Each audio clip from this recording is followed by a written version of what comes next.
哎，老板。哎，老板，我刚刚不是说要这一荤两素2块的吗？哎，老板，你看看你仪表堂堂，是不是一看就是做大生意的？你就应该吃3块的。我不是什么老板，也不是做大生意的，麻烦您重新打吧，谢谢啊。你看看你的样子，你会缺1块钱吗？我是不缺1块钱，但是花钱吃饭这种事儿，得顾客自个儿做主啊。好，好，好。哎呀，你做主，坐那吃。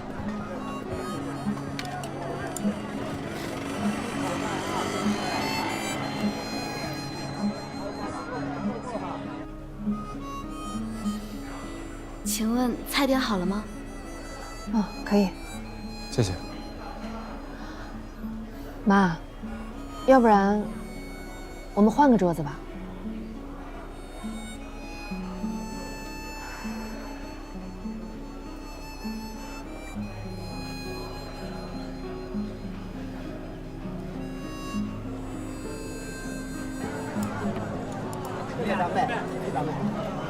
哎，老板，你别说，你这菜的味道还不错，以后还来就吃这2块的。哎，你做主，你做主。怎么，竞标失败了，就只能吃这2块钱的路边摊？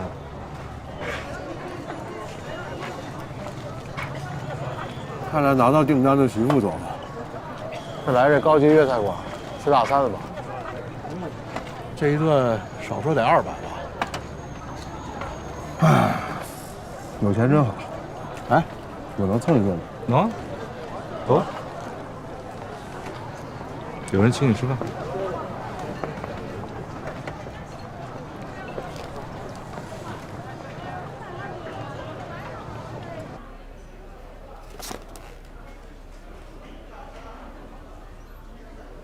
坐吧。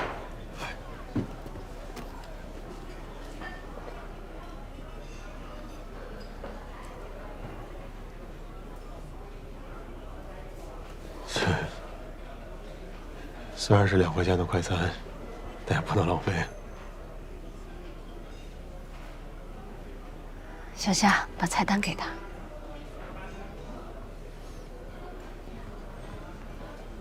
不知道你要来，你看看想吃什么就点吧。不用了，王姨，您还不了解我吗？我从小到大，不就是有什么吃什么，不挑。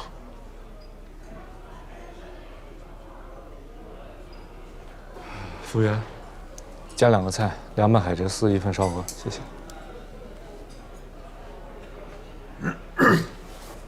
阿姨，您先动筷子吧。好，那咱们就开始。徐迟、小夏，你们下午还有工作，咱们就以茶代酒了啊。我先敬你们2个一杯，在你们2个齐心协力、并肩作战下。南方市场的第1次竞标成功了，恭喜你们！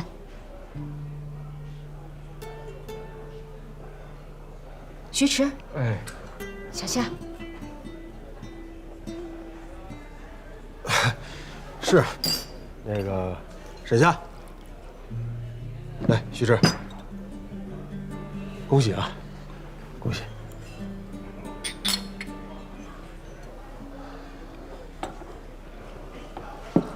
好，来吧，大家都动筷子，开吃吧啊！吃菜，徐迟，给。哎，谢阿姨。小夏，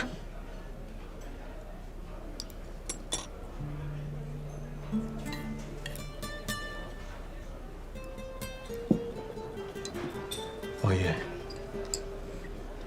，5年没见您了。很想念你。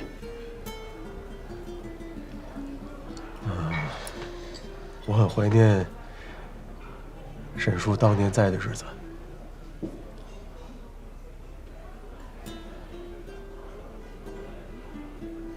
这5年我很内疚。我从小，您跟沈叔就把我当自己家人看。我也除了我的父母以外，你们是我最亲的人。我也很怀念你沈叔在的日子。我们也确实曾经把你当自己的孩子那样待，但是这一切都已经过去了，不可能再回去了。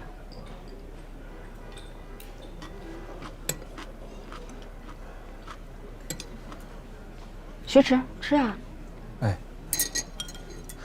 ，5年前您带着小夏离开华企的时候，我也一直没找到机会跟您说声对不起。当时没说，现在也不用再说了。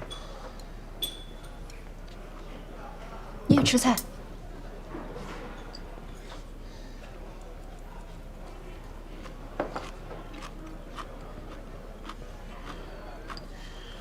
王爷，我第一次来深圳就见到了小夏。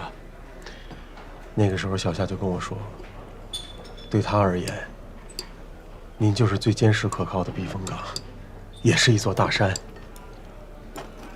他从小在这座山下长大，也愿意留在山脚下，与他相依为命。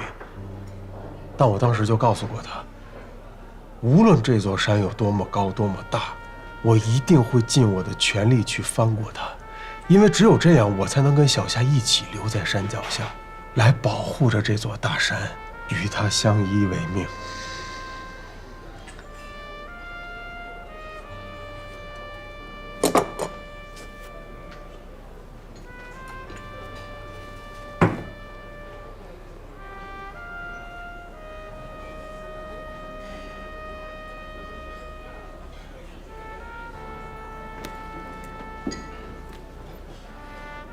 我下午公司还有事儿，我先回去了。小夏，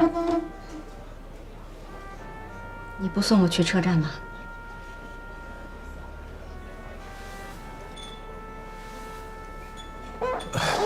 王爷，我这5年里啊，我在3家公司奋斗过，我现在拼尽全力的想要去当这个销售经理，就是为了让厂里改造新的车型，这样就可以造出属于我们华汽最骄傲的名卡来。这些都是为了拯救华汽，我不能让华汽熄火啊！因为华汽是当年沈叔用生命保住的。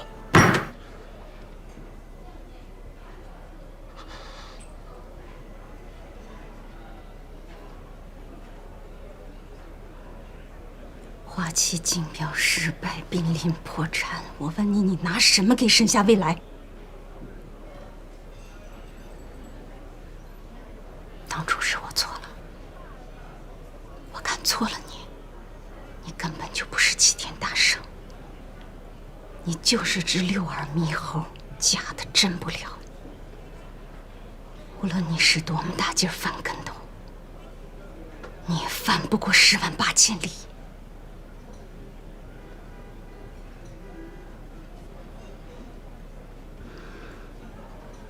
我要去火车站了，小夏，结账吧。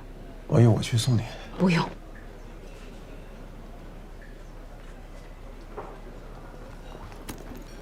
你好，这是您的账单，请核对一下。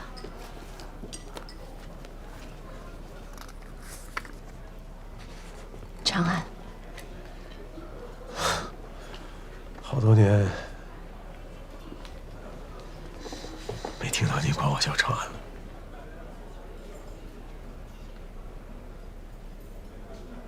之所以叫你进来，就是想告诉你一句话。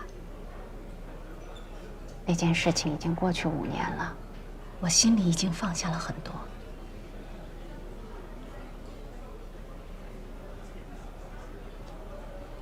我告诉我自己，我能做到的最大让步，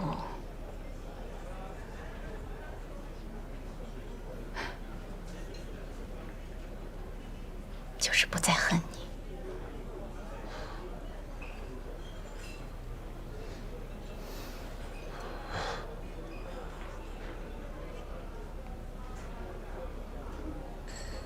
但是余生，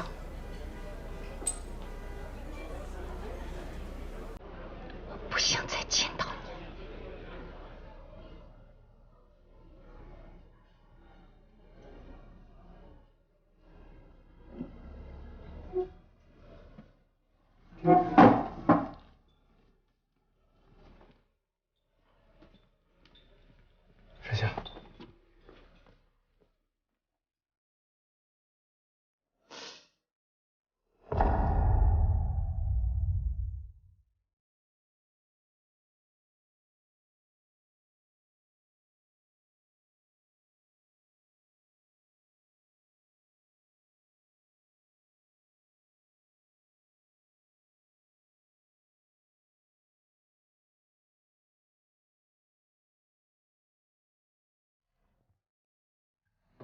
哎，别说我这2块钱快餐都没浪费呢。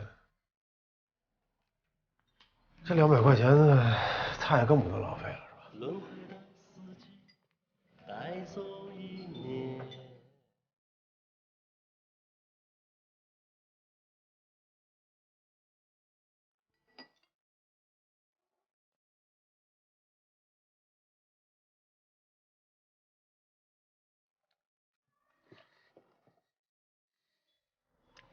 多少缘起缘灭。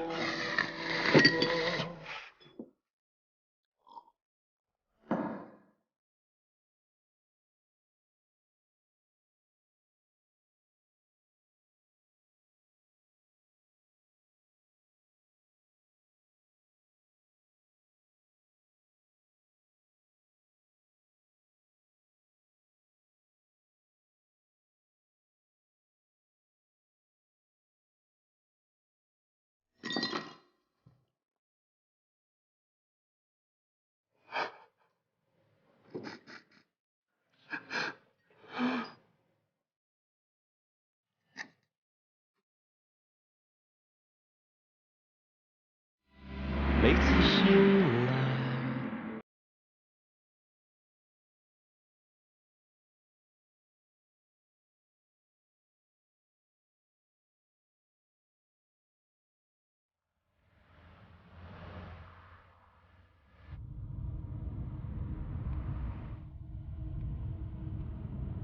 对不起啊，沈夏，我不应该把买房子的事情告诉阿姨。虽然我这么做，并不是为了想给你压力，当然，我做的并不好，所以我向你道歉。班长，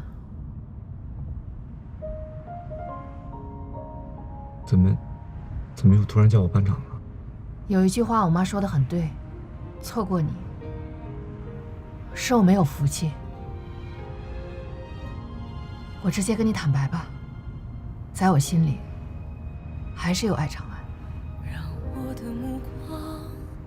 5年了，这段感情就像荒原上的草，野火烧不尽，春风吹又生。我也无能为力。即使以后我不能跟他重归于好，我一直是孤家寡人，我也实在是没有办法再去接纳别人。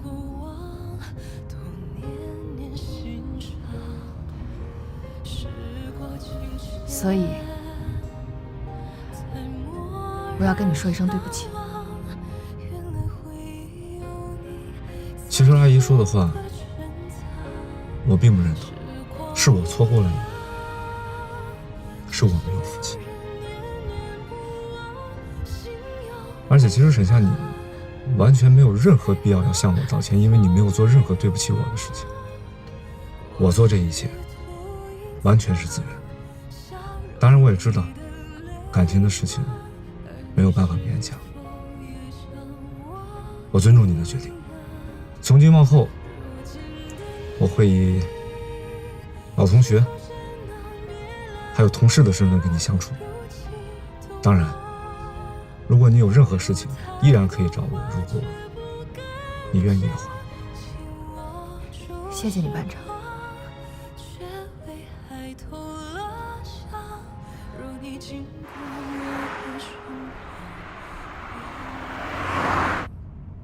许副总，潮汕车队的单子，我们打算怎么办？我们现在手里的订单，再加上瀚海集团的订单，必须要在半年之内交付。如果他们确认购买50台车的话，那没办法，只能等到半年之后。你再去做做工作，试着说服他们。他们的生意做得很好，对于降价后的价格也完全接受，但是必须要在3个月之内交车，这已经是他们能接受的最长时间了。你知道的，3个月根本来不及。这么快就能看到减配降价的策略大获成功。从市场的角度来说，你跟马库斯确实挺有眼光跟魄力的。沈夏，其实我知道你心里还在为这件事情生气。我哪有那么小气？这件事情没有谁对谁错，只不过是我们观点不同而已。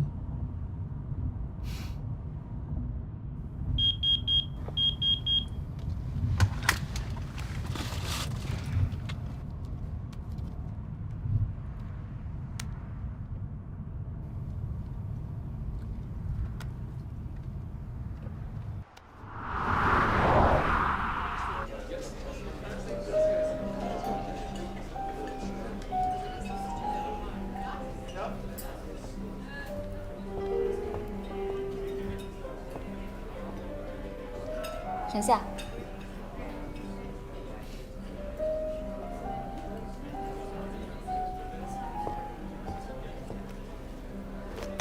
等急了吧？没关系。你今天喝那什么？一杯拿铁。好的。看看要喝什么？我就不用了，谢谢。挂账。好的。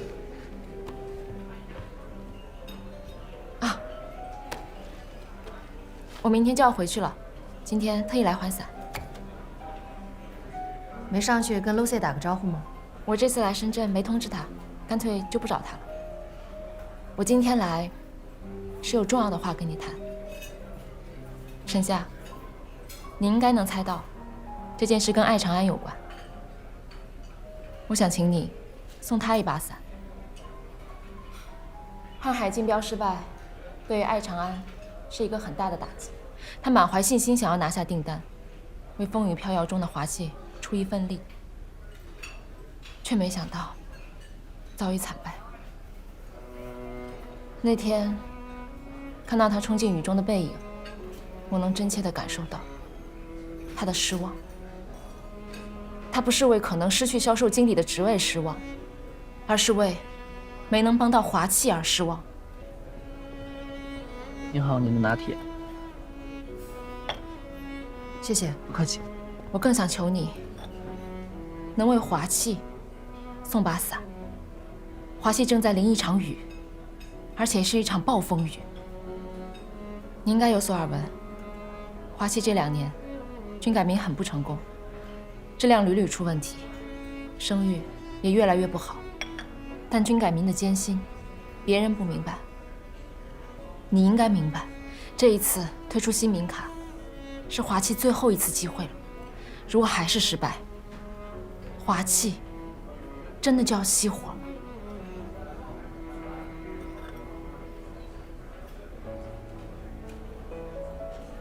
不怕你笑话，其实我不是不爱喝咖啡，而是现在让我在5星级酒店的咖啡厅喝一杯咖啡，我觉得是一种我不应该享受的奢侈。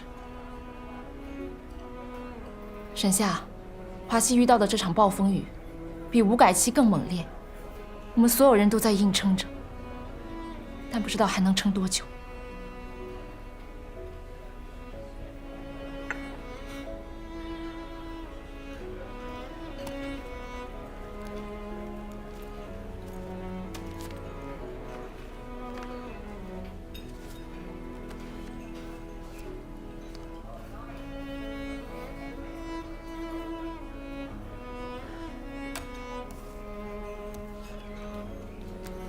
潮汕车队，去找潮汕车队吧，他们着急买重卡。谢谢你，沈夏。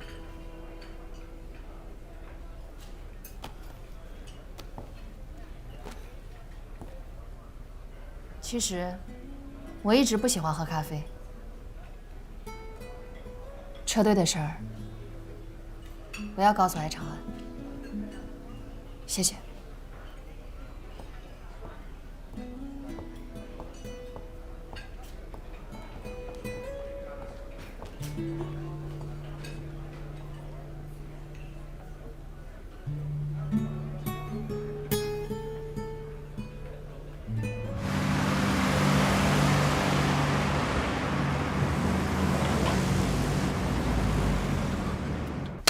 走了。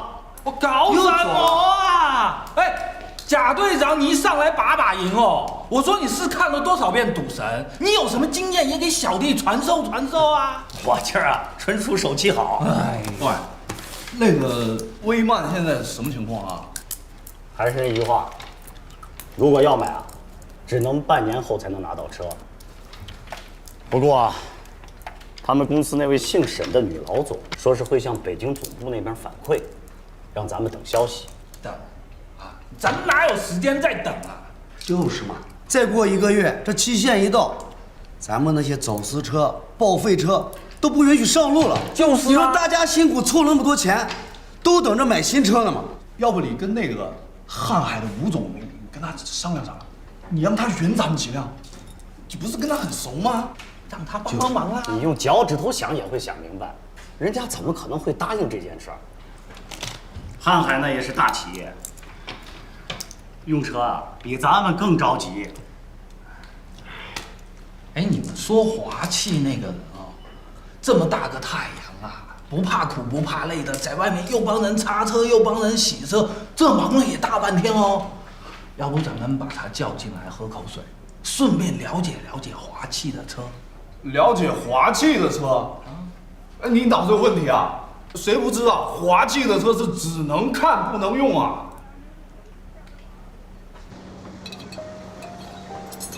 来这个。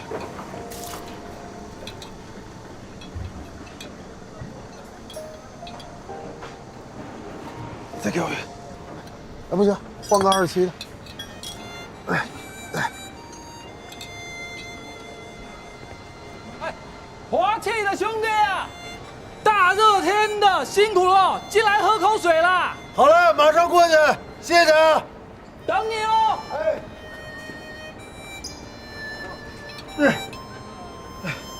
是啊。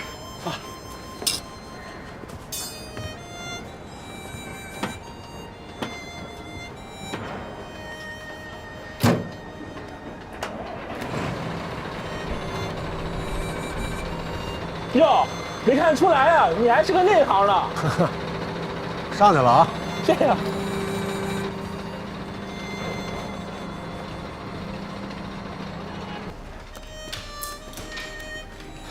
哎，来了！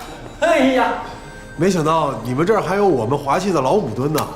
不过这也正常，从部队退役之后啊，都被地方车队给收购，继续发挥余热呢。来，请坐。哎，兄弟，喝口水啊！谢谢大热的天，你一个人在外头哦，够硬气，我喜欢哦。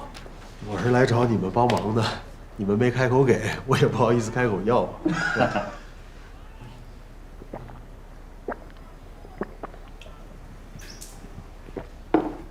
哎，你贵姓？哎，不好意思，免贵姓艾，艾长安。叫你进来啊，不为别的，就是怕你中暑，进来喝口水。谢谢。现在水也喝完了，你就赶紧走吧。再耗，我们也不会买你们华气的卡车。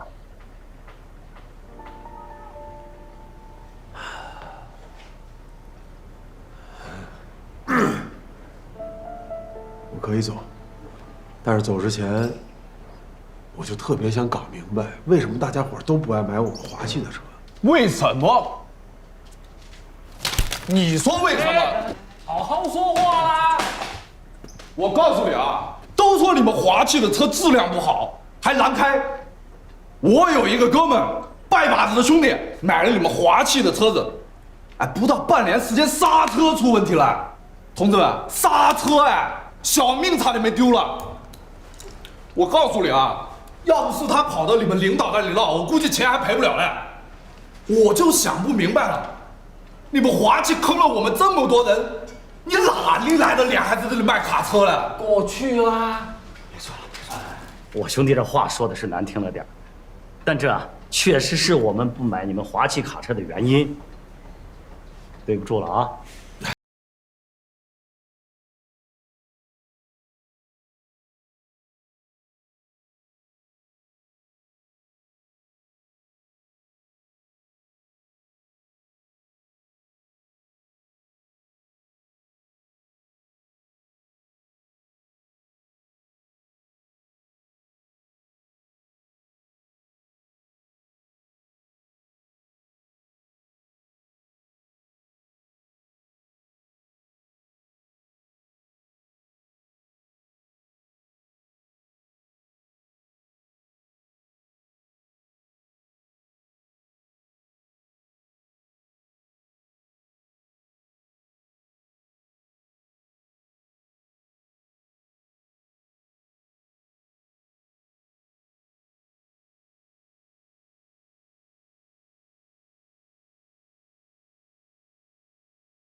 这样，让我们看看现车，试驾一下。对，只要质量没问题，我们就同意。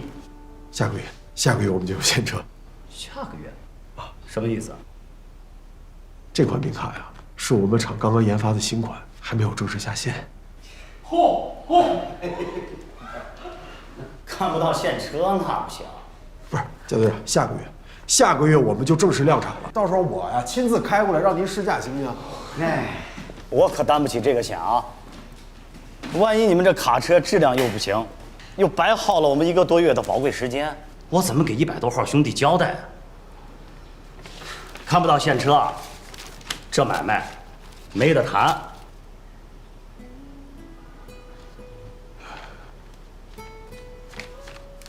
这买卖没得谈，他们就是这么跟安以长安说的。那就按他们说的，等新车下线，提供给他们试驾，然后再说服他们签合同呢。小夏，我是小军啊。是这样，长安现在等不及了。我们这边的情况是，销售1组和2组的竞争还有1个月就到期了。到时候如果长安还是1个订单都拿不到，那他就当不了这个销售经理。你也知道啊，长安不是为了当官，他是想在销售公司这个位置上为华汽多出把力。你们等我消息。对了，别告诉他，我在帮你们的事。行，你放心，这事儿我们听你的。好。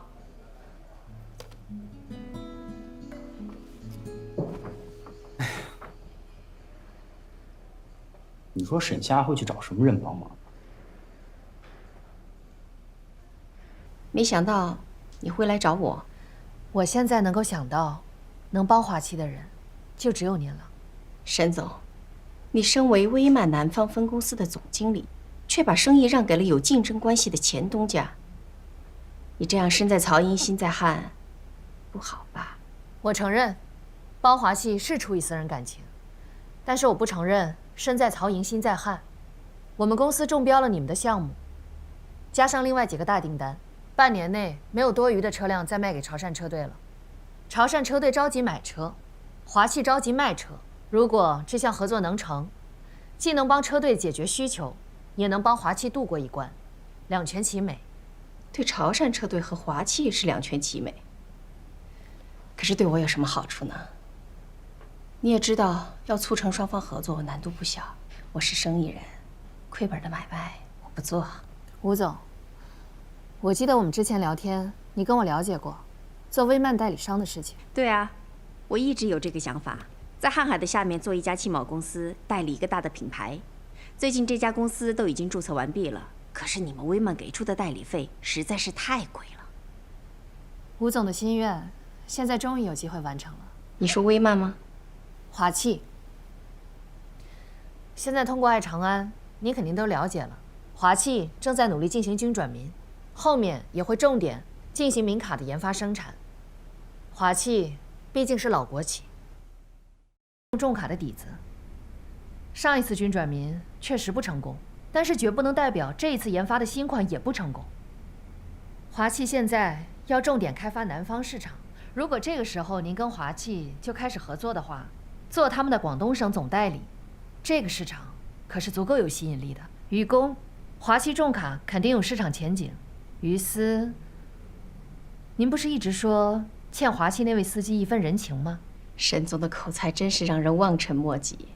你今天来，想说服我做这件事情，不仅仅是对华汽有感情。你跟爱长安是不是也有私交？1周前，有一位姑娘来找我，她是华汽子弟，但从小在上海长大。6年前，我们一起回到华汽，但她一心想留在上海，而我却一片雄心想留在华汽。我跟她正好，完全兑换了一个位置。那天她来找我，对我说，希望我能帮帮场子。那一瞬间，我真是感触良多，尤其是有个细节，她约我在咖啡厅见面，她却没有点咖啡。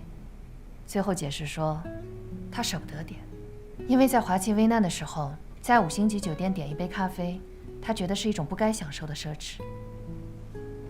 所以，你就想做点什么？于公于私呢，我都会好好的了解一下情况，然后再给你一个答复。好，那我就不打搅您了。吴总，最后还是想拜托您，不管您做不做这件事，都希望您不要告诉别人。是不告诉艾长安吧？不好意思，吴总，这个原因无关任何一方利益，是我私人的事。你帮他为什么不让他知道？好了，我不问。多谢吴总。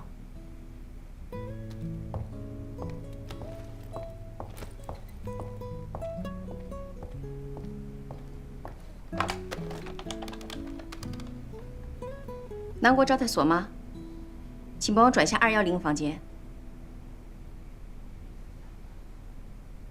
长安，是我。哎呀，原来是吴总。哎，你好，你好。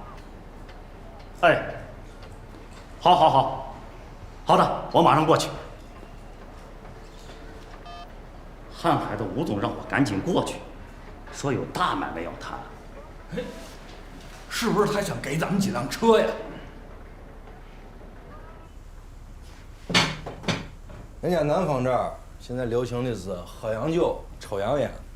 今天晚上这5个老板都会来，东西我都给你准备好了，到时候由你送给他们。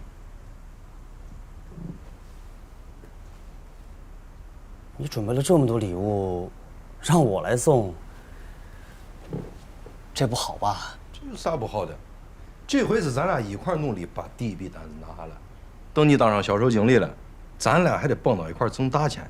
说东南西北中，发财在广东，以后咱的主战场就在南方。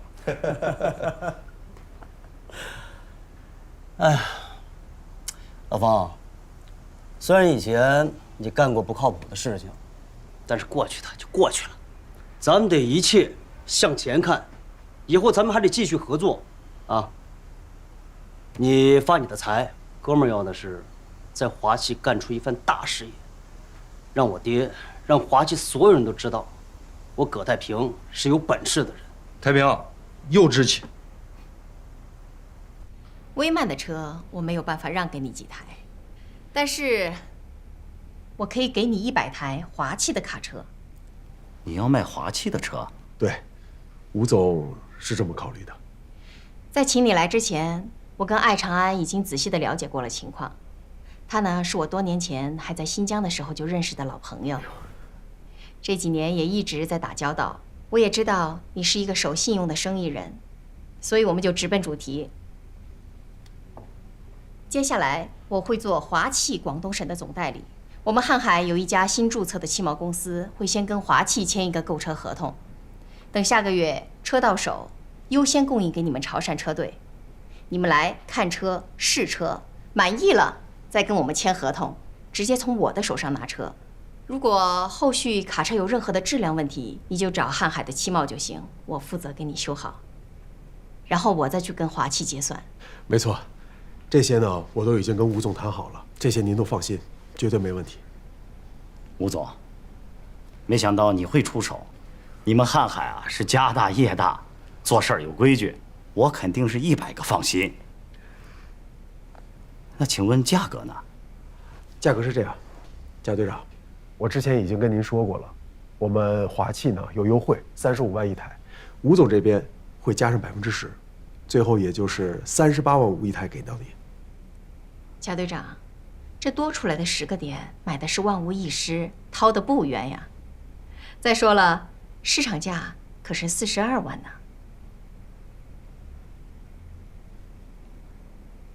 怎么了，贾队长？说说你的想法。我们这个车队就是一个联合体，潮汕人很看重宗族关系，大家都是捆绑在一起赚钱。我这个队长，也不过是大家推举出来打杂的而已。掏钱买车那都是个人，我说了不算。要不然，我真想甩掉吴总，在你这儿直接订货。吴总，我只说一句，37万，我们就成交。潮汕人做生意的精明，那可是远近闻名。想从你们身上赚点钱，难呐。贾队长，谢谢你。谢谢。胡老板，以后多多关照啊！您随意，我干了。好。那他毕竟是一个新。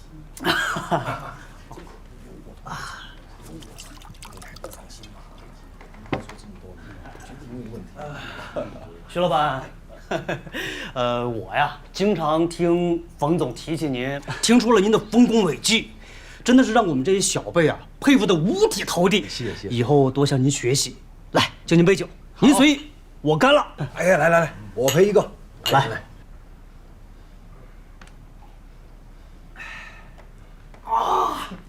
葛总啊，哎，说实话，我们几个好朋友已经决定买项目的车级啊。华汽的车级我们根本就没有考虑。我想冯总已经把原因告诉过你了。是。但是，冯总毕竟是我们的好朋友啊。别的我就不啰嗦了，这100台车子的订单就交给葛总你了。感谢。但是呀，我们还是要有一个要求的。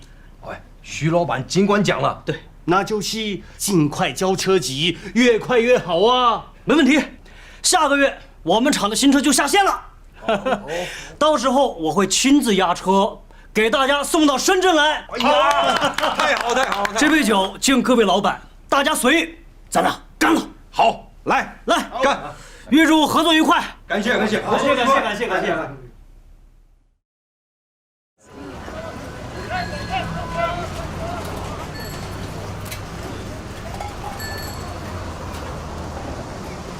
今天只有塵路的幾個，願這光輝歲月，風雨中步跟自由。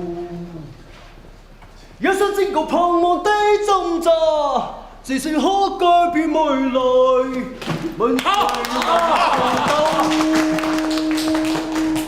来，我们热烈欢迎葛组长旗开得胜！好。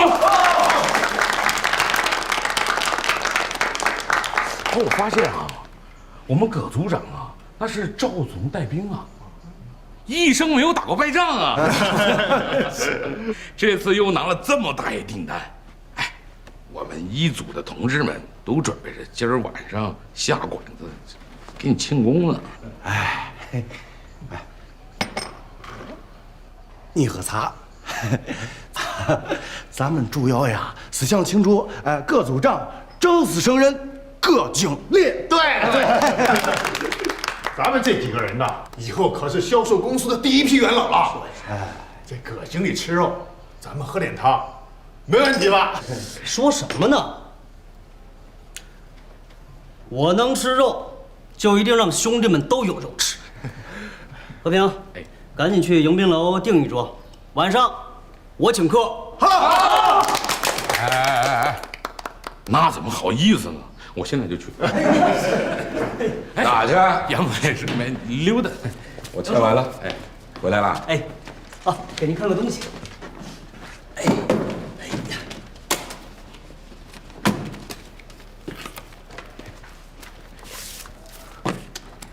请过目。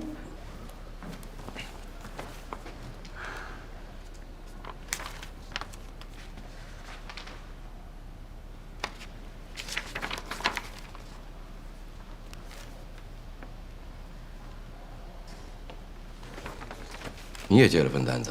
嗯。叔，拿了这么大一订单，你咋还愁眉苦脸的呢？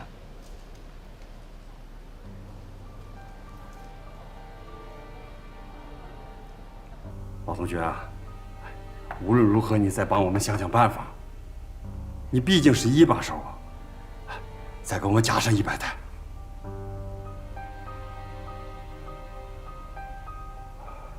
那好吧。怎么样？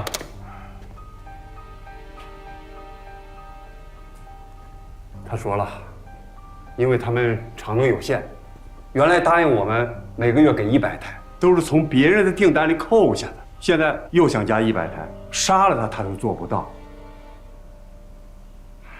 我们这边2个年轻人跟头把式都拼了命了，拿下这2笔订单，你不能因为发动机的问题耽误交车呀。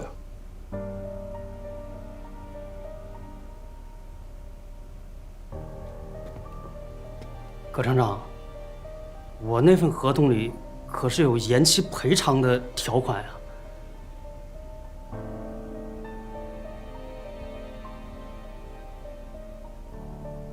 还有没有其他什么办法呀？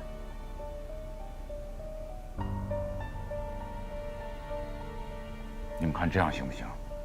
待会儿我去找长安，让他那边少50台，然后给太平50台，好歹让他们俩匀一匀，压力别让太平一个人扛嘛。哎，副厂长，你这不能因为长安是你儿子，你就擅自给他做决定。再说了，他那份合同里边也有延期要赔付的条款，到时候他怎么办？那你说怎么办？是你有关系啊，还是我有关系？对，那总得按照程序来。那个2份合同，谁在签啊？长安早一天。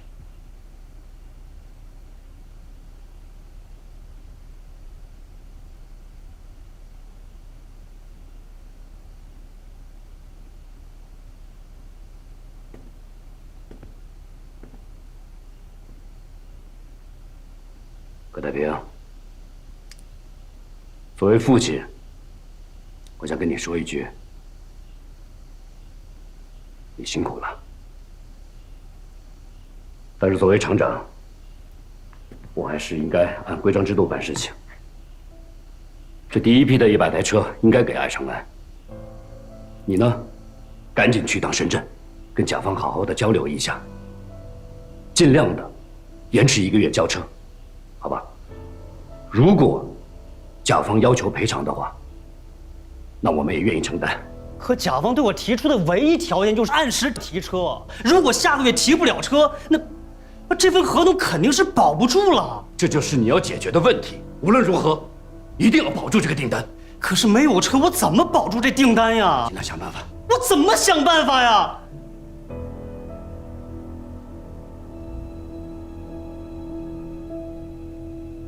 你不是要当销售公司的经理吗？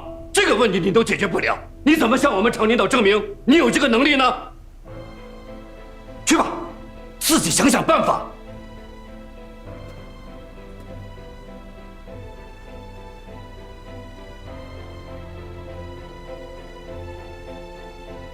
啊，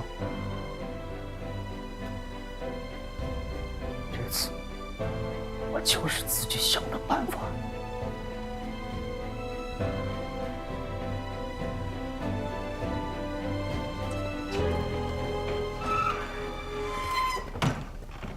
太平这小子心里边确实委屈，费了那么大的劲，拿下这笔大订单，而我们却因为拿不到发动机，瞪着眼睛交不了车。孩子这么努力，我们不能伤了他的心。这样，何厂长，我跟太平去趟深圳，看看能不能从厂方的角度跟对方谈谈，求得他们的理解。年轻人，历练一下不是什么坏事情。说来说去，都是因为我们没有自己的第2代发动机。华汽下面要想有发展，就必须要解决这个问题了。是啊，没有自己的发动机，是我从生产科长到生产副厂长一直担心的问题。这次果然被他卡住脖子了。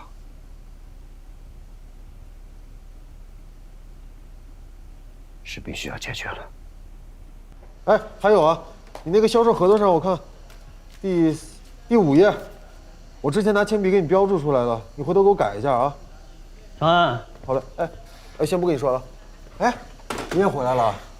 我听何平说你也去深圳了，你自己拿椅子坐啊。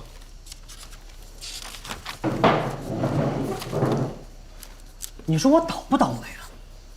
我好不容易拿到一个100台车的订单回来。和厂里却告诉我，因为拿不到更多的发动机，下个月咱们厂只能生产100台车。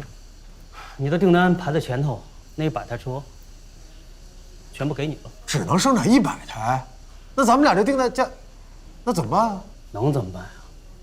我爸让我赶紧去深圳，说服人家接受延期交车，这怎么可能啊？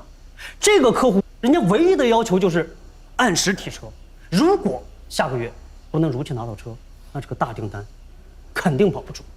上次我就听廖总工说过，这个冬柴发动机产能有限，所以他们的现货极其紧俏。没想到这次把咱们脖子给掐住了。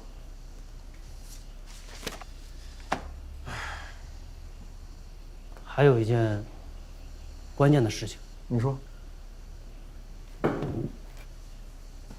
咱们俩不是在搞3个月的竞赛吗？谁业绩好，谁就获胜。可是如果下个月我不能按期的交车，那我的订单就完不成，我的业绩就是0，我就输了。可这能怨我吗？厂里拿不到发动机，完成不了生产任务，但淘汰的人却是我，你说我冤不冤枉？当然冤枉了，而且咱们俩拿回来的是相同数量的订单，咱们算是打个平手。张安，咱们俩是从小一块长大的好兄弟，你摸着良心说，上次竞选经理的时候，是不是我的选票排第一？是啊。好，那按照公布的竞选原则，我是不是就应该是销售经理了？没错。好样的，不愧是我的好兄弟，说话坦荡。那我也说句坦荡的话，你说，你知道，我这个人从小骨头就硬，从来不对人说软话。但是今天，哥们儿必须得求你了，你把那100台车让给我吧。你即便不当销售经理，你还有3产公司做退路。可是我呢，如果输了，我往哪儿退啊？张安，我知道你参加竞选，也是为了想帮华气尽一份力。可是我葛太平不也是为了华气能够起死回生吗？我有自信，你能做到的，我也都能做到。而且我保证，我会拼命的把它做得更好。怎么样，兄弟？能答应我吗？是这样啊，太平，你先冷静一下，咱们俩一起想解决办法，好吧？你说，你有什么办法？那好，我等你的办法。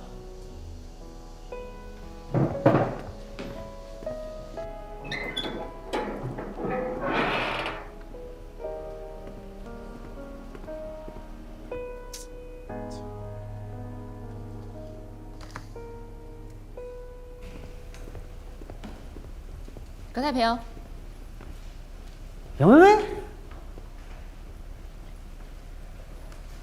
你的事我已经听说了，大家都能理解你现在的难处和委屈，但是你也不应该开口让艾长安让你吧？你听见我们谈话了？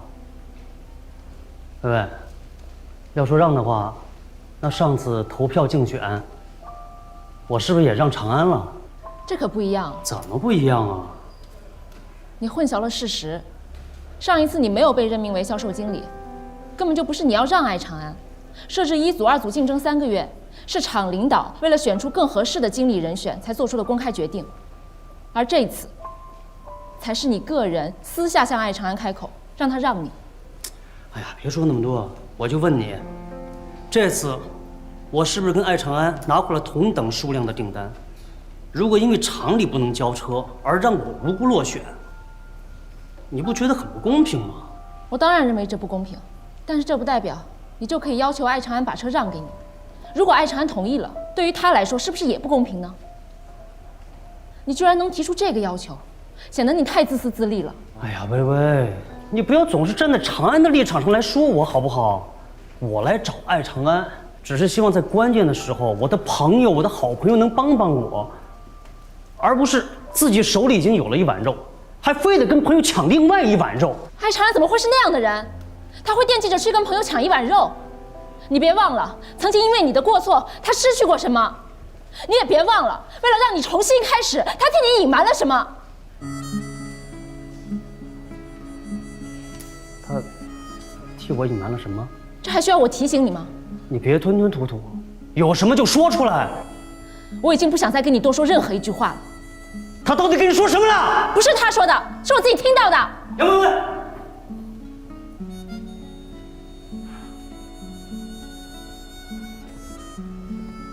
以前是我鬼迷了心窍，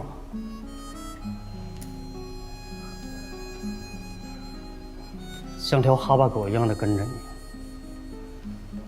想尽办法讨你欢心。你呢？爱答不理，冷嘲热讽。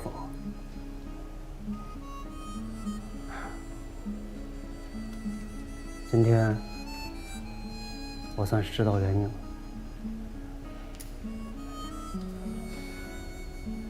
你放心，从今以后，我葛太平不会再像以前一样，满心满眼都是你了。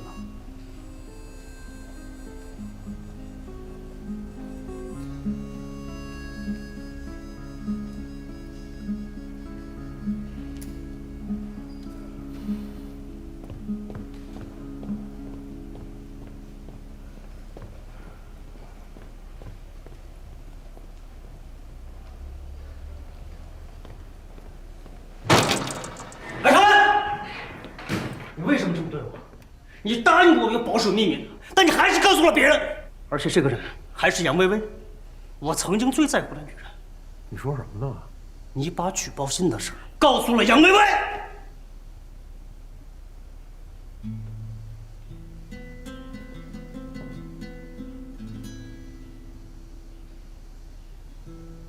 葛太平，这件事我从来没告诉过任何人。不承认是吧？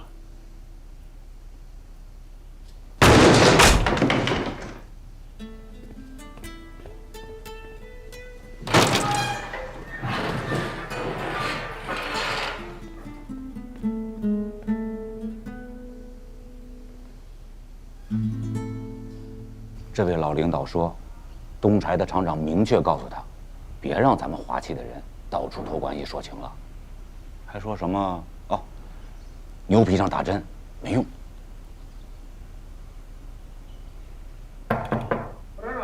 进啊！哟，爸，艾副厂长也在。你干啥来了？两位领导，我得马上飞趟深圳，特意过来请个假。怎么又去啊？咱们厂下个月不是只能装配100台车吗？都给了我，太平就没有了，这对他太不公平了。而且，要是延迟交车的话，他那边的客户肯定就不要咱这车了。咱们华气现在在打翻身仗，能多卖1台车那都是好事儿，更别提这100台的大订单了。所以，我也飞趟深圳，看看能不能说服我这边的客户，晚1个月交车。你有多大把握？我也没什么把握，不过我一定会和他们好好商量的。好，那你去吧，辛苦了啊。不辛苦。那艾副厂长，麻烦和您夫人说一声，他儿子过2天回来。艾组长，出门注意安全啊！哎，放心吧。那我走了。哎呀，你看呐，遇到问题，一个满腹抱怨，一个积极的应对。我们家太平啊，还需要厂长啊。老哥呀，这我得说你2句了。你呀，对太平过于严格了。咱们都年轻过，慢慢成长，慢慢成长啦。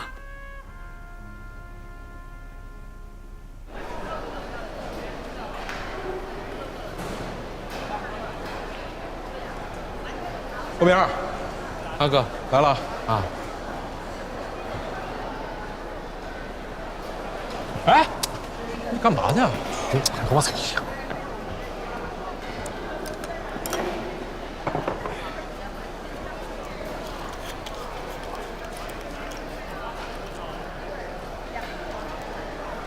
瞪着眼看什么呢？坐。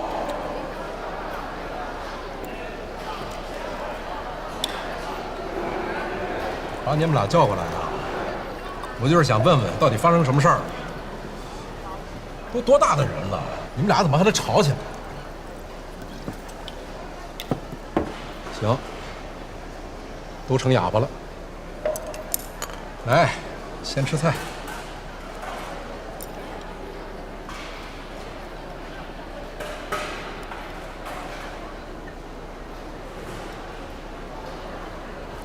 小娟，今天的事儿呢，确实是我们一组人态度不好，我代表他们跟你们二组道个歉。也没用，我做的也不对啊。我知道你是去拉架的，我这不分好歹，把你跟他们扯一块说了一顿，对不起啊。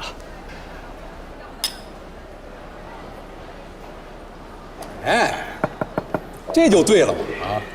你看咱们都是从小一块长大的兄弟，吵归吵，闹归闹，啊，但是有什么事儿啊，千万不能往心里边去。有事儿都得相互谦让。但是，小娟，反正我们那几个人呢，发点牢骚，你别在意，理解一下。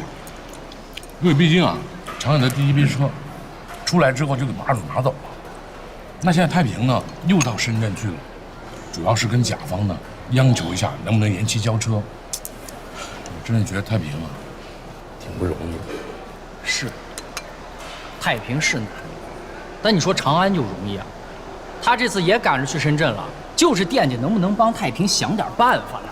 本来他可以不管的，明明是他排在前面了，那按期提车那是不是应该的吧？行了啊，干嘛呢？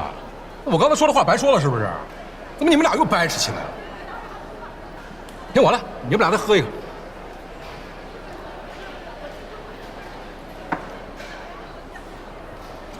我知道，和平呢希望太平赢，啊，小军呢希望长安赢，这都没问题。他们俩各有各的优势，不管是谁当上这个销售经理，不都是为咱们华企来尽力？3年了，咱们厂连续亏损，赵家的工资也停了。但是现在最重要的是，这次军转民必须要成功，是不是？这3年，我跟青青连孩子都不敢要。太平跟我说，只要他当上这个销售经理，他就要帮厂子多卖车，给大家把工资补发了。这样我跟青青就可以放心大胆的考虑下一代的问题。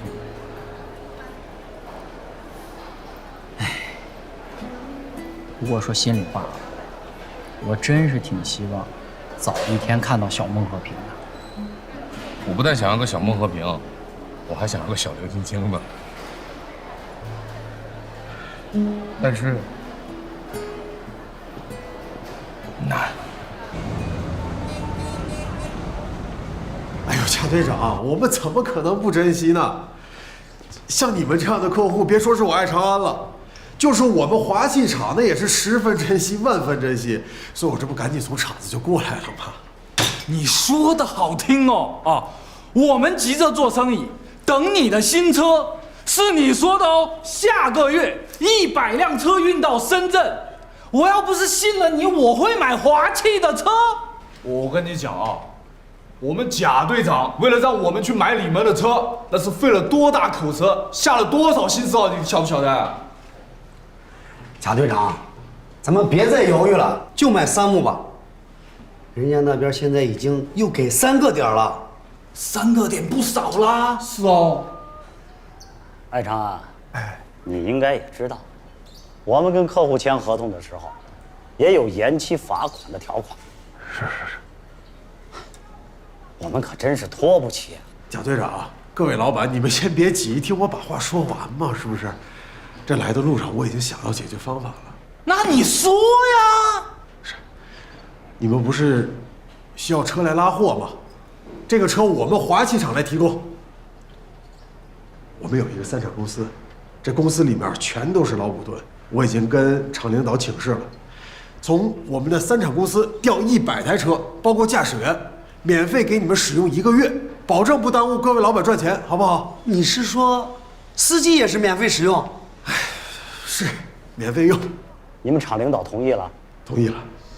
但是这个油钱啊，还有司机的吃住，得由您来承担。那当然啦。你们觉得呢？可是哦，如果我们用了他们的5吨车，可是到时候又看不上他们的新名卡，这该怎么办？哎，这是个问题哦。各位老板，你们能想到这一点，说明你们都是很厚道的人，不愿意占人便宜。如果真的是这样，那我们的车就算是白给你们使用了，行不行？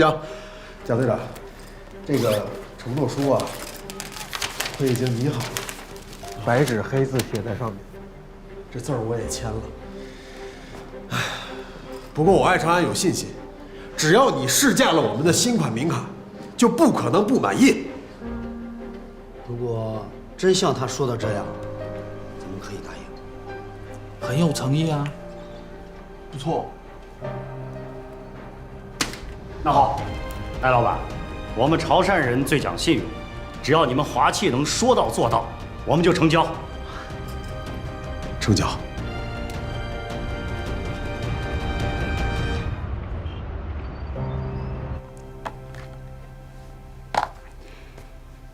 广州直营中心的项目不都要招标了？对，这次的设计是采用玻璃幕墙，只有报告上这一家拥有外国品牌玻璃幕墙的代理权。说白了，只有他们能做，所以没法公开招标。对了，正好问一句，深圳直营中心的承建方到底什么情况？监理公司说，承建方已经连续几次依次冲好，送去质检的钢材主要指标都不合格。这2个直营中心的工程都是你来负责的，跟他们打个招呼吧。如果再有这样的事情发生，我们可就要采取措施了。Sharon， 有一件事情我也想问问你。销售员联络了潮汕车队的贾队长，他说已经不考虑买威曼，而是考虑华汽。这件事情你清楚吗？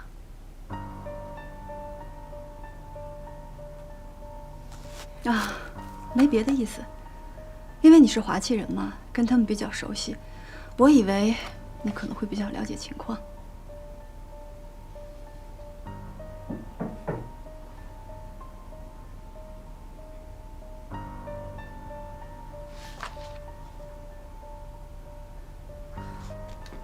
沙远，那我先出去了。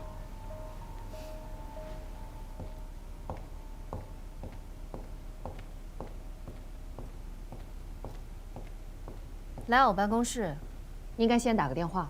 我只有徐迟的电话，我打给他没人接。今天晚上我就要回华汽了，所以只能来打搅你了。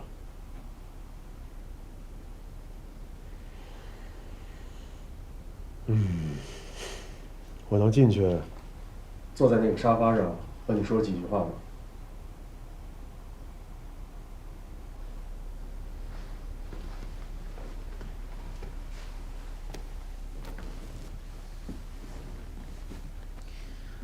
在外跑了一天，可以帮我倒杯水吗？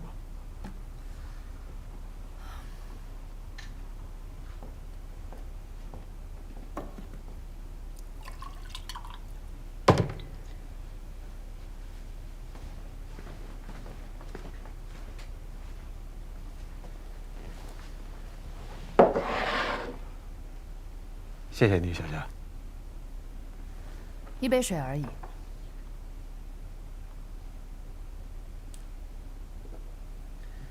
这一杯水，不只解了我的渴，也解了华汽的渴。我知道，是你把潮汕车队的名片给了杨薇薇，也是你去找吴总，给他出了一个做广东省总代理的主意。你救了华汽，也救了我。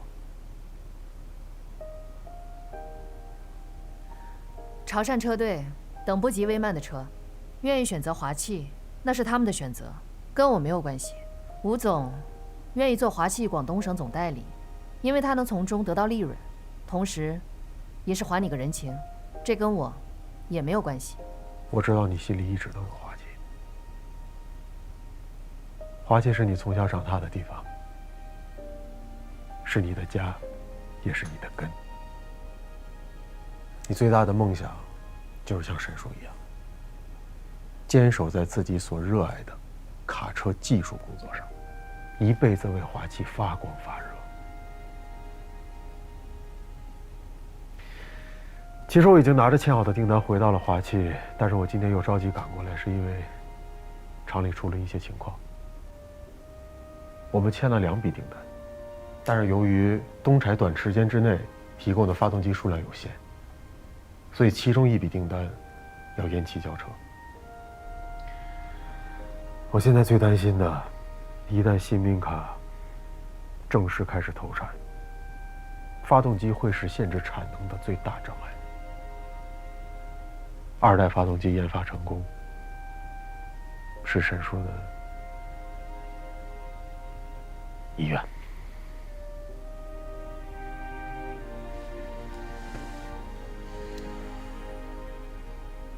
小夏，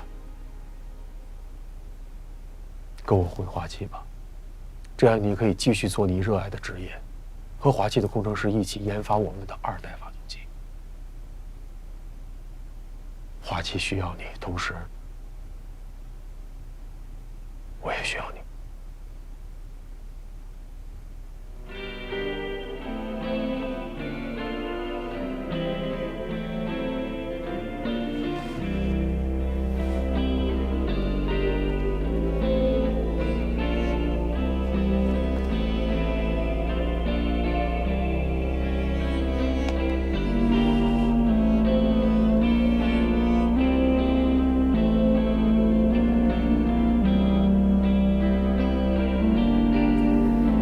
感谢你的邀请。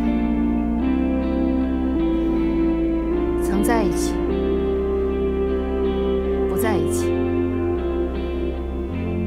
都是感情。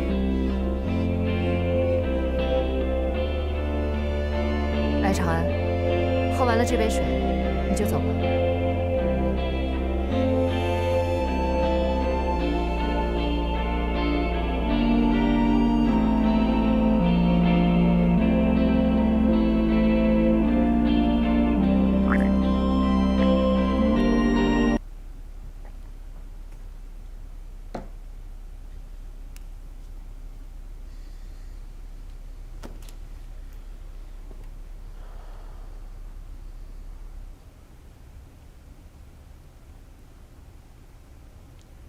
我相信，山海自有归期，风雨自有相逢，万事终将如意。小夏，保重。我独自走过你身旁，并没有话要对你讲，我不敢抬头看着你的脸庞，以为我要去向何方？来，长安，我指着大海的方向，保重。你的惊奇像是给我。黄老板，你不要再跟我解释了。现在沈总已经有所察觉了。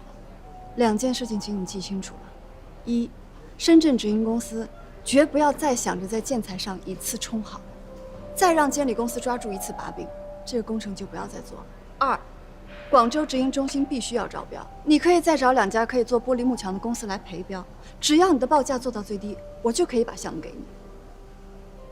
建材不一次冲好，那我赚啥呢？还再找2家公司？那你找找看。露丝小姐，你当时利用我跟踪沈总，可是答应过我的，在这2个工程上，你肯定会帮忙的。我是答应过你会帮忙，而且我认为，直到现在我还在帮忙。确实，你确实帮了不少忙。那相比而言，我才帮了你拿1次。但就这一次，怕是你露丝小姐找别人做不到的吧？你斗不过沈总，还把我拖下水，弄得我东莞代理权也没了。你说，要是沈总晓得你在他背后搞了这些事，哎呀，那你在威曼还怎么待呢？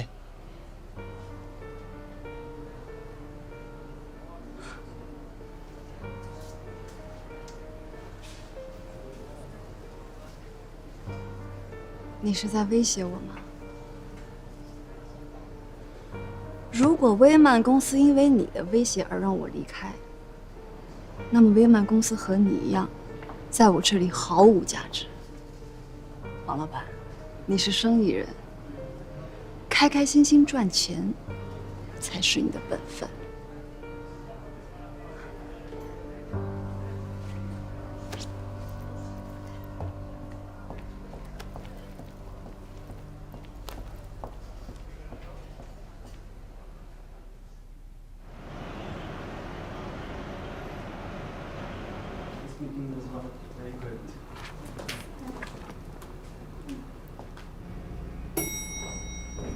就按照我们刚才说的，我现在做啊。OK。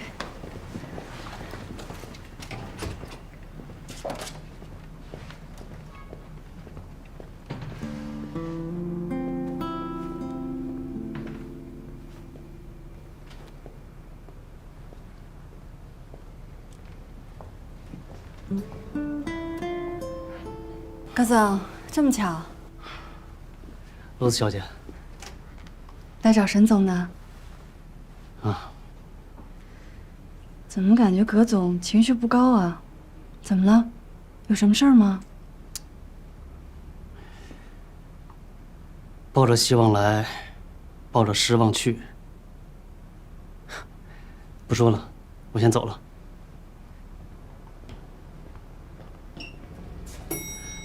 葛总，人在失意的时候，酒也许能解决一些问题。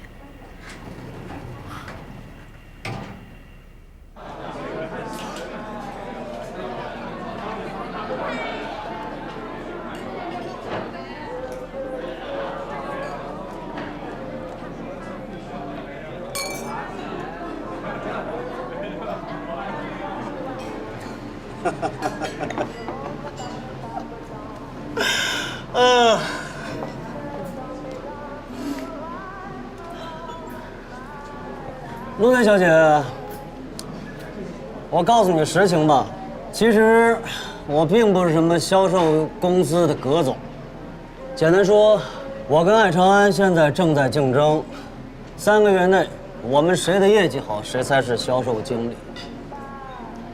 这次爱长安拿了一个订单，100台，我也拿了个订单，100台。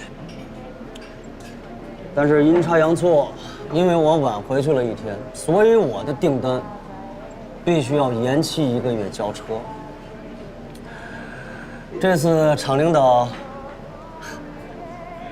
也就是我爸，让我来深圳找甲方，希望他们能够接受延期交车。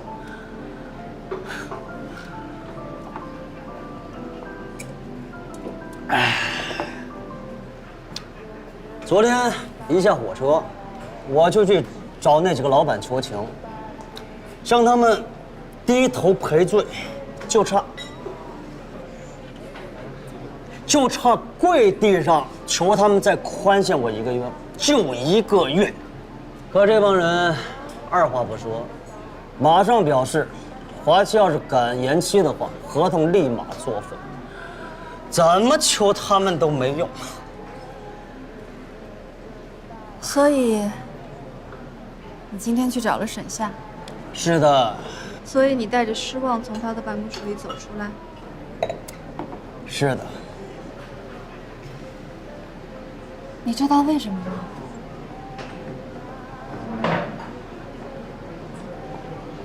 一定是有人去找过沈夏吧？昨天下午。爱长安。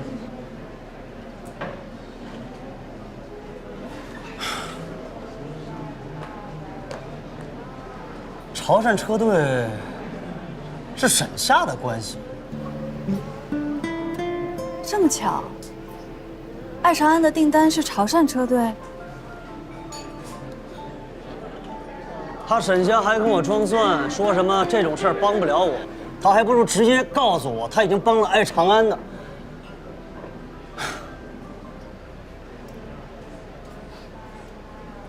其实啊，在深圳的这一天，我能找的人，一个是我的同学，一个是我的故友，但这2个人都没能帮我解决问题。我真的是走投无路了。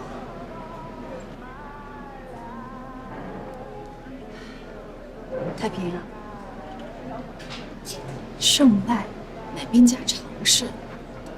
我记得我上小学那会儿，我爸就让我背过一段古文：“天将降大任于斯人也，必先苦其心志，劳其筋骨，饿其体肤，乏其身，行拂乱其所为，所以动心人性，增益其所不能。”记住，你就是那个死人，我也是那个死人。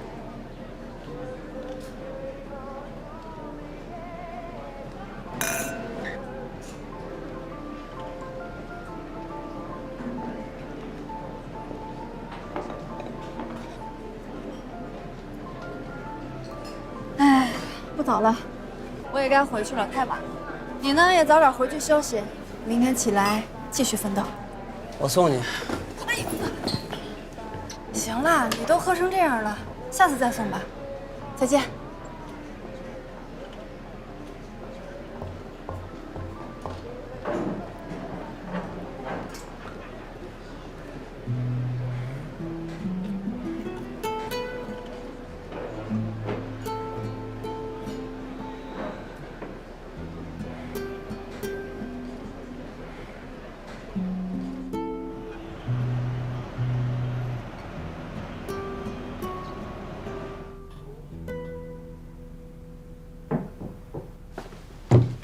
坐。我刚刚收到通知，北京总部收到一封举报信，说你损害集团利益，把公司的潜在客户潮汕车队介绍给了华西。你现在告诉我这件事儿到底是不是真的？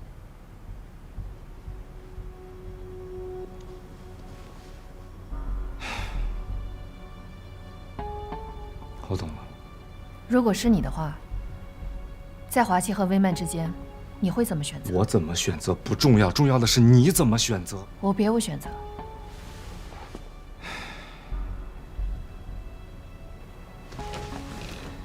举报信我看过了，其实根本没有什么实质性的证据。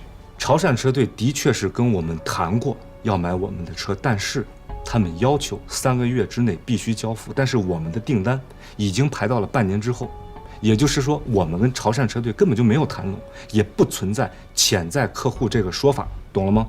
等一下马库斯问起来，你就这么说，好吗？我会对我的选择负责任的。我担心你的选择会影响到1年之后我们的计划。徐之，谢谢你。其实我……坐。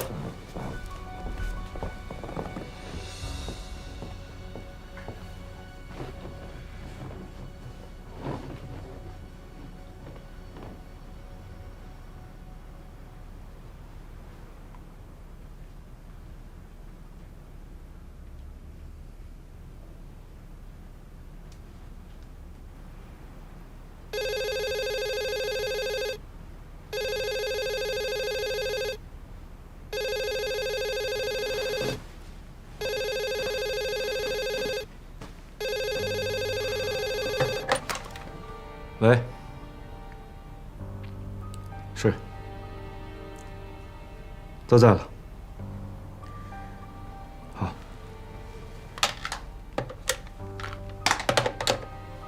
沈夏，马库斯找你。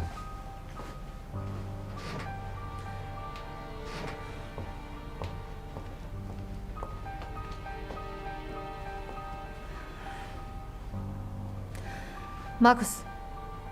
Karen。我昨天下午收到一份举报信，举报你损害公司利益，把潮汕车队介绍给华汽，这件事是你做的吗？如果真是你做的，你哪怕出卖给日本项目我都不生气。但是你把潮汕车队介绍给要倒闭的华汽，你这是对客户不负责任。是的，马库斯，是我把潮汕车队介绍给了要倒闭的华汽的。理由呢？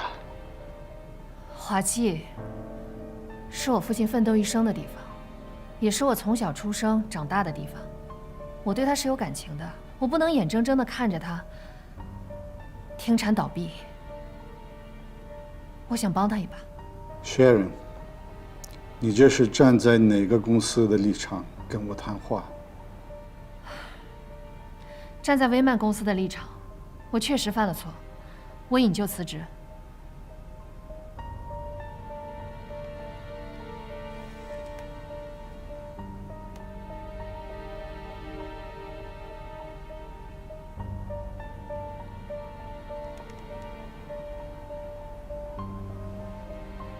Sharon， 你很坦诚。Nick， 这件事由你来处理吧，先挂了。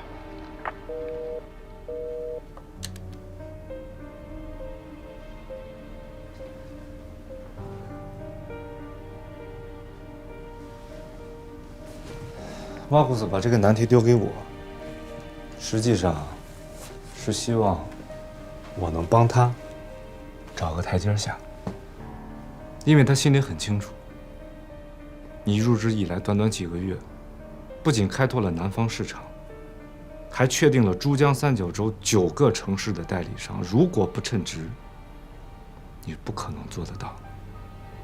所以我认为，在马库斯的心里，也不希望你辞职。Lucy， 你了解马库斯，你觉得我说的对吗？啊，对。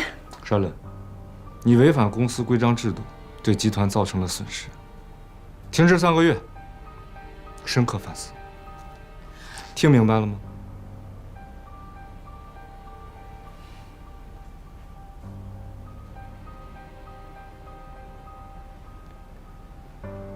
当然，工作嘛，还是不能耽误。Lucy， 下面可能就要辛苦你一些了。南方分公司经理的位置，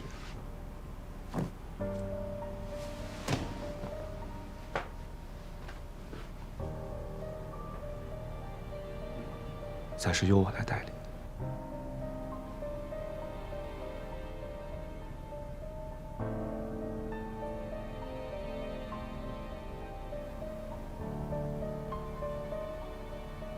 再合适不过。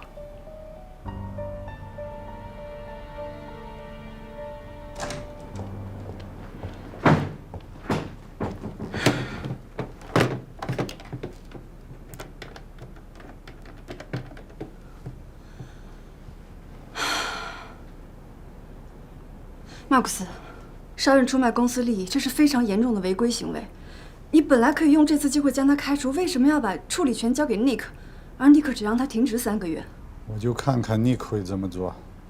现在德国有位高层，越过我直接指挥尼克筹备在中国建厂，这是我作为威曼中国总经理绝不能容忍的。所以他犯的错越多越好。马克思，我在意的不是尼克，我在意的是，原本属于我的位置让沙人抢走了。我只是希望他可以尽快的消失。我相信我比他更了解威曼，我可以比他干得更好。露丝，你的想法我很了解，但是问题是你这次并没有拿到直接证据。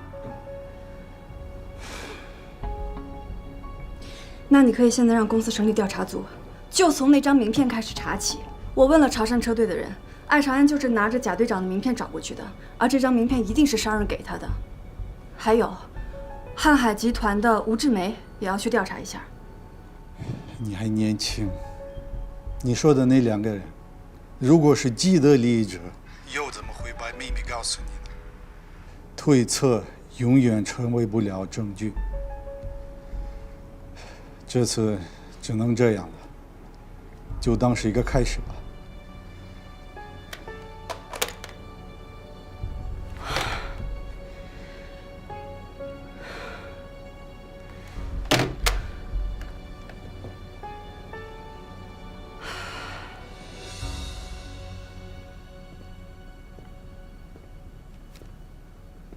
忙着呢。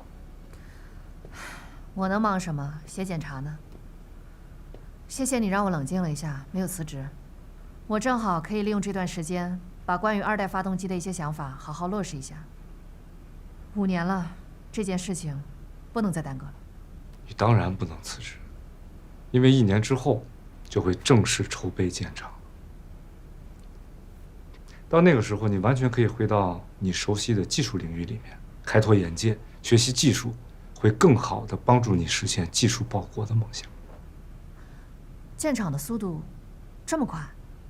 今年的南巡讲话让总部看到了中国市场存在的巨大潜力，现在的他们比咱们着急。当然，等待的这1年也不能白费，你可以利用好这段时间，把2代发动机设计完善。你说的对，研究发动机的最新技术，也是我作为南方分公司经理该做的工作。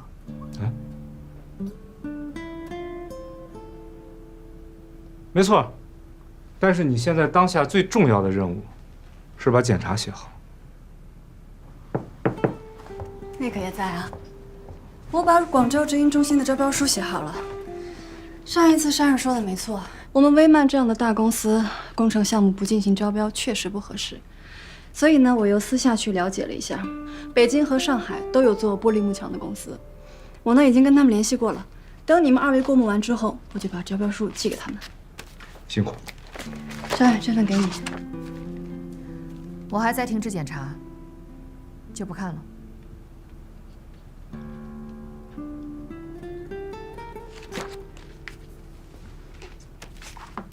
你得看，因为你的停止检查只有3个月的时间，等到我们开始招标的时候，你还是要全权负责。那个说的没错。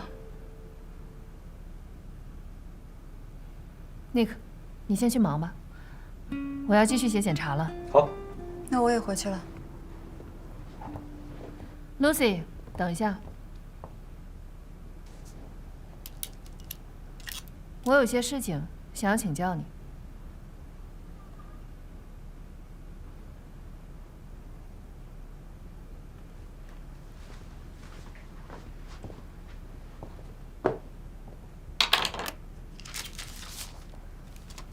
我想请教一下，这份检查应该怎么写？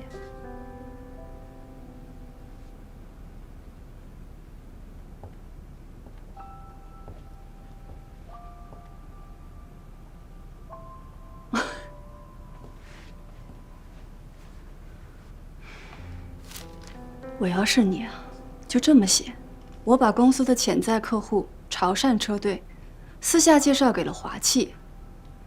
这个行为是出卖公司利益，严重违规。这说明我是一个不称职的分公司经理。没想到你写检查跟写举报信都这么头头是道，理直气壮。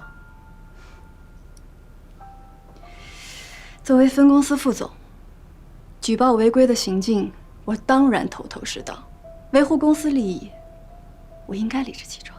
冠冕堂皇的话，还是少说几句吧。你的目的不就是想赶我走，好早日坐上南方分公司经理的位置？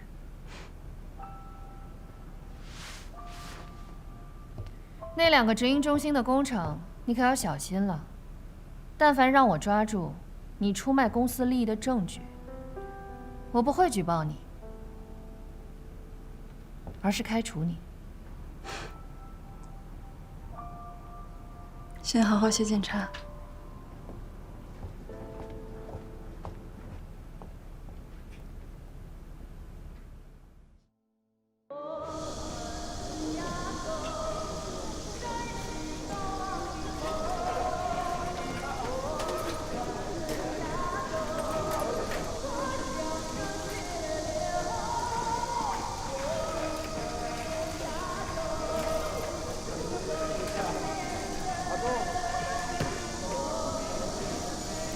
经厂长办公会议决定，任命艾长安担任新的销售公司经理一职，华汽，1992年9月20日。是艾长安以后。对啊，就是他。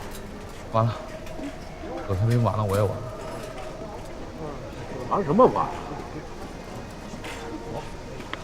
咱们一块祝贺长安去。长安呀，说曹操，恭喜啊，长安！长安，以后可就看你的了，一定要多买车啊！长安，咱们厂扭亏为盈，不发工资全靠你了，好好干！太平呢？深圳。 So don't forget to submit the report tomorrow, okay? I'll wait for that, okay? Wow, lovely. That's so beautiful. Awesome, you did a good job. Good job, man. So Lucky, don't Thank forget you. to kiss her, okay? See you. See you. "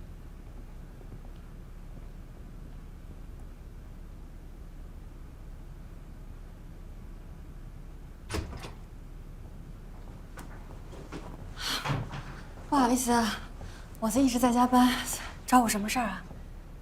故天将降大任于斯人也，必先苦其心志，劳其筋骨，饿其体肤，空乏其身。Lucy， 谢谢你那天晚上跟我说的话，谢谢你给我勇气，让我坚信可以活出自己的人生。以后没什么事儿，还是不要来找我了。毕竟我就职微慢，你就职华气，来往太过密切，被人看到了，对我们俩都没好处。华气不在乎我，我回去也没啥意思。我要单飞了。你已经做了决定？必须的。那就预祝你成功。最后，还是要跟你说声谢谢，毕竟是因为你提供的信息，沈夏已经被停职了。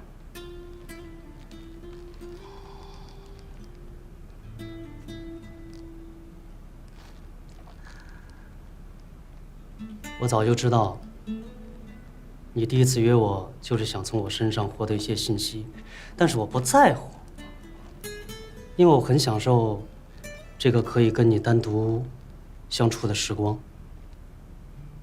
最起码在那个时候，在这个城市里，我身边能有人陪伴，而你也让我感受到了温暖。我们都身处异乡，想要做成一件事情不容易，彼此多给对方一些温暖，是应该的。我只是希望，给我温暖的那个人，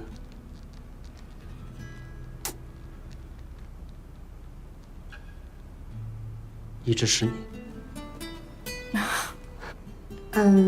葛太平，我希望你不要误会，加上今天。我们俩一共见过4次面，我们只是朋友，普通朋友。那这束花就送给普通朋友。如果是普通朋友，那我就接受了。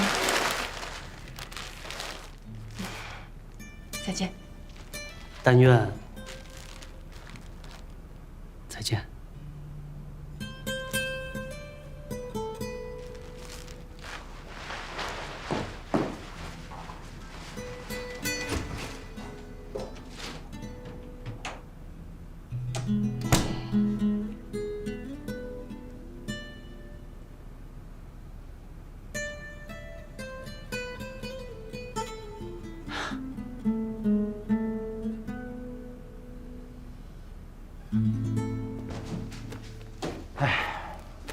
没想到啊，最后失败的居然是咱们一组。你们还算好，要么去分厂，要么去供应处，好歹还有个着落。我直接搬东西回家，下一步连去哪里上班还不知道呢。嘛也别说了，要怪就怪咱自己当初没眼光。早知道这样，当初就应该缺耳朵了。我说你们这帮人，啊，葛组长一直在外面尽心尽力找订单，现在这个时候说这种话，哎，你们觉得自己厚道吗？各位，这个艾长安去深圳找葛太平了，让我转告你们一声，先不要走。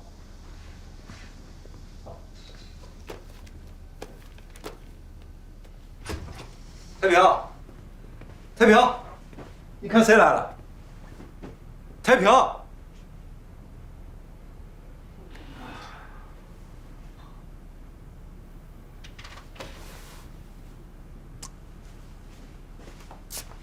你看看你像个啥样子？起来，起来！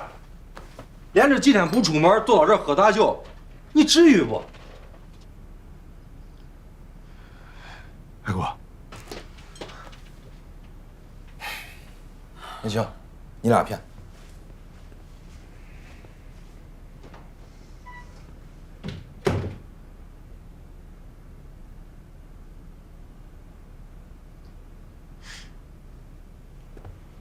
喝点啊！啊！哎呀，你不想家呀？你1个多月没回家，你妈都急坏了。我临出发的时候，你妈做了2肉夹馍，你爸那个还没塞到嘴里，就被你妈一把抢过来，塞到我手上，说让我路上吃。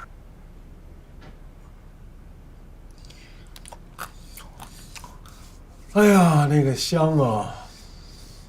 吃起肉夹馍，我就想起咱们俩小时候，你10岁过生日那天。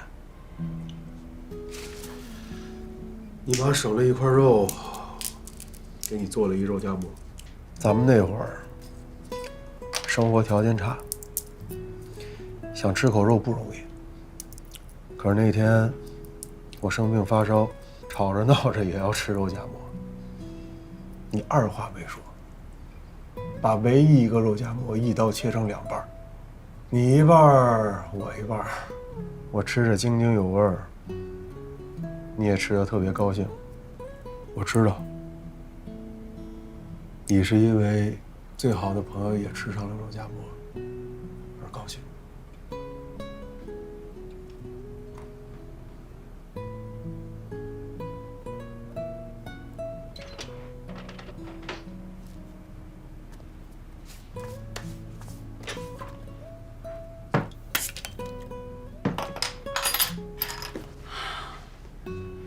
太平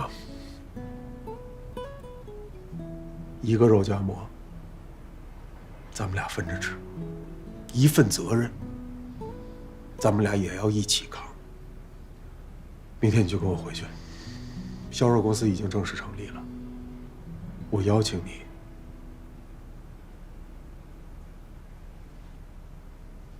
来做副经理。你是大专生，学历比我高，见识也比我广。